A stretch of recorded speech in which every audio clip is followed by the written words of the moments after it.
What's up, guys? I'm here to talk to you today about An American Werewolf in London. Probably one of my favorite horror films of all time, and definitely my favorite werewolf film. Now, it's a competition between that and The Wolfman, just because I love that classic appeal of the Universal monster so much, and I love, of course, Lon Chaney Jr.'s performance as Larry Talbot. But as I grow older and I understand the various elements of filmmaking and how a film is put together, I have to give it to An American Werewolf because it is an astonishing feat, not only in special effects, not only in genre filmmaking, but in combining horror and comedy. Now, that's something we'll get into later in the review. But first, we have to talk about the special effects, because that's probably the most famous element of this movie, specifically the transformation scene done by the legendary Rick Baker. Now, before this, in werewolf films, the transformations were usually done with stop motion. You would have Lon Chaney Jr., for example, in The Wolfman, lying in a bed as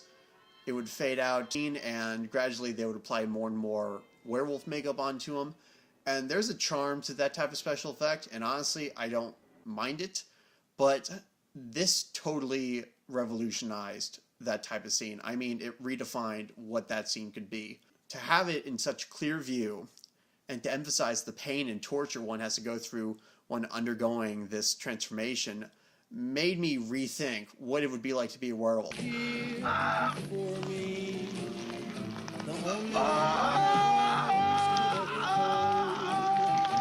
mean, that's an aspect that had never really been focused on, just how painful it would be for your entire body to morph from man into wolf. Now, as far as the werewolf itself goes, I think the design is okay.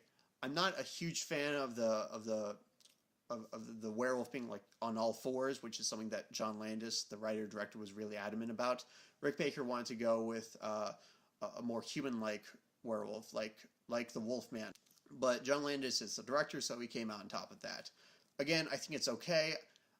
It just kind of looks like a really big dog to me, and that detracts a little bit from the appeal, but the werewolf isn't on screen that much, so it's not much of a detraction for me.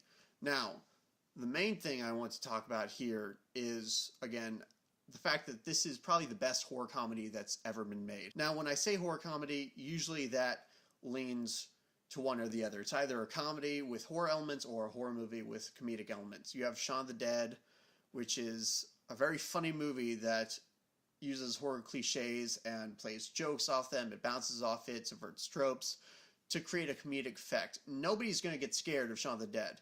Likewise, you have Scream, which is a horror movie that, has some humor, but that's to create a horrific effect in the end. It's trying to scare you more than anything. But with An American Werewolf in London, what John Landis did was he not only balanced the horror and comedy perfectly, but he used these two elements to enhance each other, which is a feat I don't think I've seen done to such an effective level. Going into the plot, we have two college students backpacking through Europe. We have David, who is played by David Nunn, and then Jack, played by Griffin Dunn. Now, when they're backpacking, they go to Wales, and they come across this tavern called the Slaughtered Lamb. And then they have a tense, awkward run-in with the locals when they see the pentagram on the wall. That's another thing I love about this movie, the way it calls back to Universal monster movies. Lon Chaney Jr. and Universal Studios maintain that's the mark of the Wolfman.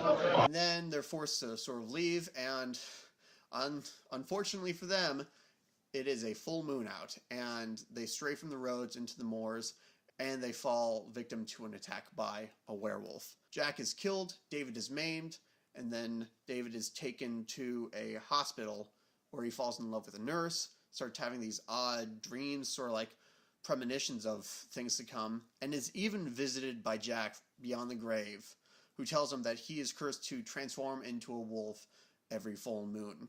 Now, the main thing that makes the comedy aspect of this film work is the characters and the chemistry of Jack and David, because they bounce off each other so naturally. They're both so likable in their relationship to one another. They don't come across as cliched people who are just throwing quips around. They really bounce off each other in a way that makes their friendship very believable. And there are so many great lines to be had. A naked American man stole my balloon. But not only are these scenes funny, but they invite a believability to the situations found in the film. Because if a regular person were to come across these terrifying events, ones that defy the laws of reality and are totally supernatural, how would you react? And that makes what I'm saying more believable. The fact that people are giving credible reactions to what's going on. And I think a very natural way for people to cope with situations they don't understand is humor. So not only is it great to have that humor, not only is it very entertaining to watch, but it makes the situations more believable and gives a certain dramatic weight to the horrifying events, because this movie is not a comedy. When the movie is funny, it's funny. You laugh. You have a great time with it. And then that werewolf comes out and...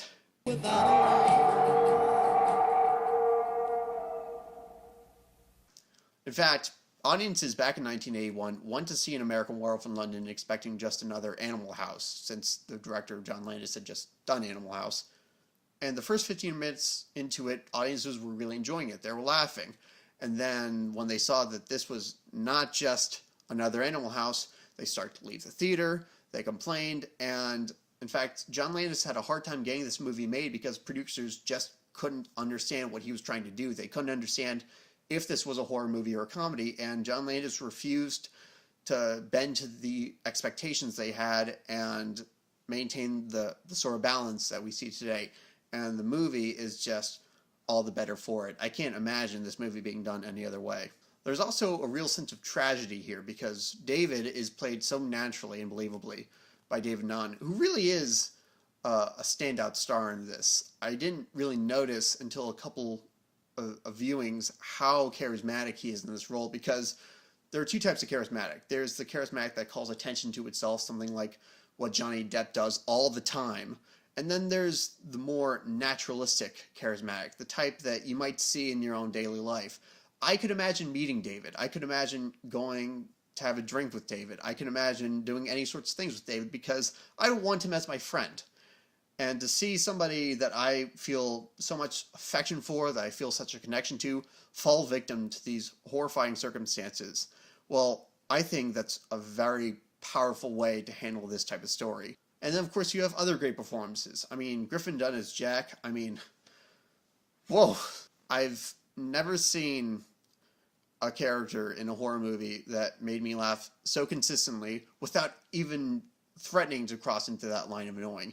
When you have the best friend cliche, I mean, sometimes they just feel like a waste of space. But Griffin Dunne brings a total conviction to this performance. He really makes you believe what's going on. Again, that's what it's about. It's about believability. Then you have Jenny Agutter as Alex, who brings a lot of charm, a lot of affection to that role. She comes across as just a very nice, well-meaning, nurturing figure for David. And their relationship develops a tad quickly, but their chemistry together does make that more believable. And I became surprisingly invested in their relationship, given that it only lasts a couple days. But the cast, combined with the special effects, combined with the atmosphere that John Landis creates, I think the moors are some of the most effectively creepy settings I've seen in a horror movie.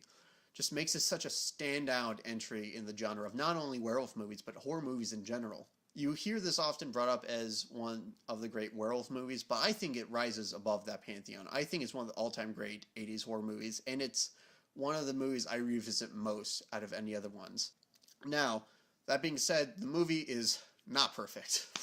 It is not perfect. In his review, Roger Ebert gave it only 2 stars, and at first I was furious about that because it's one of my all-time favorites. But then, as he explained, I couldn't help but agree. This movie does not really have a third act. I mean, you have David learning that he is indeed a werewolf, trying to get himself arrested, which doesn't work. It's a funny scene, but you can tell it's contrived. And it just doesn't make sense why he wouldn't just keep trying. I mean, why doesn't he just break a window or something? It's not that hard to get arrested, as one of the characters points out. Then he goes to a porno theater to visit Jack and all the victims he's just murdered, which was a very funny scene and does balance that grotesque sort of macabre sense of humor very well. But then he just sits around and waits for tonight's full moon to come out before he transforms again. Now that just makes him look kind of like an idiot. And then that ensuing little sequence in Piccadilly Circus is certainly entertaining to watch, but that's when you see the wolf the most. And like I said, I'm not the biggest fan of that design. And sometimes it becomes obvious that, you know, it's not real. It's a little puppet on a wheelbarrow. And I just think the ending could have been stronger. And then you finally do have the ending where David, spoiler alert, where David is shot down and Alex is forced to see it, and it's very sad, it's very tragic. It seems like a very appropriate way to end this story, and then those credits come in.